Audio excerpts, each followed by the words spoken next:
ଶୋଷରେ ହାତୀପଲ ଜଗି ରହିଛନ୍ତି ପାଣି ମୁନ୍ଦାଏ ପାଇଁ। ଏଇ ଟାଣ ଖରାରେ ଟାଙ୍ଗରା ଭୂଇଁରେ ପାଣି ଢୋକେ ପାଇଁ ଭାରି ହନ୍ତସନ୍ତ ହେଉଛନ୍ତି ଏମାନେ। ମଣିଷ ହୋଇଥିଲେ ସିନା କାହାକୁ ମୁହଁ ଖୋଲି ପାଣି ଗ୍ଲାସଟେ ମାଗିଥାନ୍ତେ, ହେଲେ ଏମାନେ ପା ପଶୁ, କଥା କହିପାରନ୍ତିନି। କାହାକୁ ମାଗିବେ, କେମିତି ବା ମାଗିବେ? କିଏ ୟାଙ୍କୁ ଆଣି ପାଣି ଦେବ?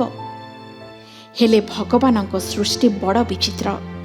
ଏମାନଙ୍କ ପାଖରେ ସିନା କଥା କହିବାର ଶକ୍ତି ନାହିଁ, କିନ୍ତୁ ଏମାନେ ନିଜ ଚଳପ୍ରଚଳ ଭାବ ଦ୍ୱାରା ନିଜର କଷ୍ଟ ଯନ୍ତ୍ରଣାକୁ ଖୁବ୍ ଭଲରେ ପରିପ୍ରକାଶ କରିପାରନ୍ତି, କେତେବେଳେ ଶାନ୍ତରେ ତ କେତେବେଳେ ଉଗ୍ର ରୂପ ଧାରଣ କରି। ଗଞ୍ଜାମ ଜିଲ୍ଲା ଭଞ୍ଜନଗର ଉତ୍ତର ଘୁମୁସର ବନଖଣ୍ଡ ମୁଜାଗଡ଼ ବନାଞ୍ଚଳ ଅନ୍ତର୍ଗତ ଜୟମଙ୍ଗଳ ଗାଁ ନିକଟରେ ଦେଖିବାକୁ ମିଳିଛି ଏଭଳି ଏକ ଦୃଶ୍ୟ, ଯେଉଁଠି ଏକତ୍ରିତ ହୋଇଛନ୍ତି 18 ଟିକିଆ ବଣୁଆ ହାତୀପଲ। ଆଜି ନୁହେଁ, ଗତ 3 ଦିନ ହେଲା ଏମିତି ଜଗି ରହିଛନ୍ତି ଗାଁକୁ ଲାଗିଥିବା ଜଙ୍ଗଲ ନିକଟରେ ରହିଥିବା ଏହି ଶୁଖିଲା ଜଳାଶୟ ନିକଟରେ। ଯେଉଁ ଦୃଶ୍ୟ ସମସ୍ତଙ୍କୁ କରିଥିଲା ବିଚଳିତ।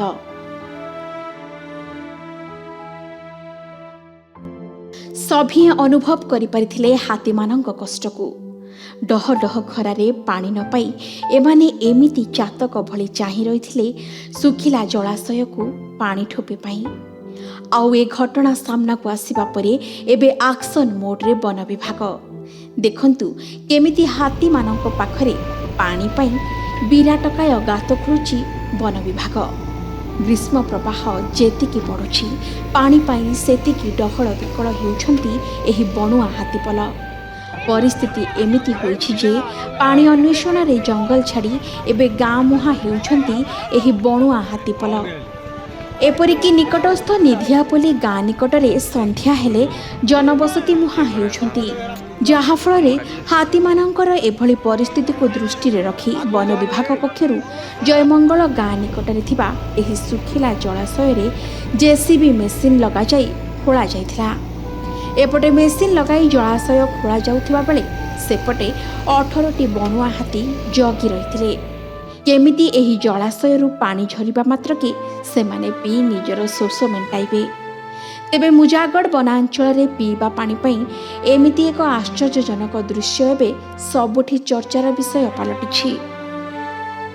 ଭଞ୍ଜନଗରରୁ ରତ୍ନାକର ସାହୁଙ୍କ ରିପୋର୍ଟ, କେ ନ୍ୟୁଜ୍ ଓଡ଼ିଶା।